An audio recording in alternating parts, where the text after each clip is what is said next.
রংপুর জুলাই আন্দোলনে এই জনপদের নাম শুনলেই চোখের সামনে ভেসে ওঠে আবু সাইদের কথা। তার আত্মত্যাগের পর ফুঁসে ওঠে গোটা বাংলাদেশ। এক পর্যায়ে কোটা সংস্কার আন্দোলন রূপ নেয় স্বৈরাচার বিদায়ের এক দফার আন্দোলনে। ১৯ জুলাই শহরের সিটিবাজার এলাকায় অবস্থান নেয় ছাত্র জনতা। আন্দোলন দমাতে পুলিশ গুলি চালালে প্রথমে শহীদ হন শিক্ষার্থী তাহির। এরপর একে একে প্রাণ হারান মিলন, সাজ্জাদ, মিরাজুল সহ আরও ৬ জন। অভ্যুত্থানের ১ বছর পূর্ণ হলেও এখনও শোক কাটেনি স্বজন হারানো পরিবারগুলোর।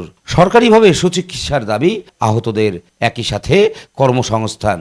আজকে দুইটা ঈদ চলে গেল, কিন্তু আমাদের সন্তানের খোঁজ কোনো পরিবারেই নিল না। আমাদের শহীদ ফ্যামিলিদের সুবিধা অসুবিধা কীভাবে চলতেছি এগুলো তাদের দেখতে হবে, নাহলে শহীদের সাথে অন্যায় করা হবে। জুলাই আন্দোলনে আত্মত্যাগকারী পরিবারগুলোর পাশে দাঁড়ানোর আহ্বান স্থানীয়দের। যারা শহীদ হয়েছে কিংবা পঙ্গুত্ব বরণ করেছে, চোখ হারিয়েছে, যথাযথ চিকিৎসা পায়নি, সরকার অবশ্যই যিনি তাদের এই শহীদদের পরিবারের পাশে এসে দাঁড়ায়। তবে জেলা প্রশাসক জানালেন, গণঅভ্যুত্থানে আহত ও নিহতদের পরিবারগুলোর পুনর্বাসনে কাজ করছেন তারা।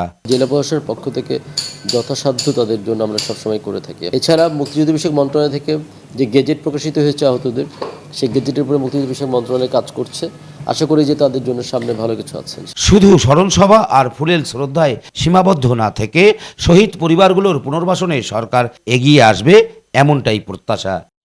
রেজাউল ইসলাম বাবু, বৈশাখী সংবাদ, রংপুর।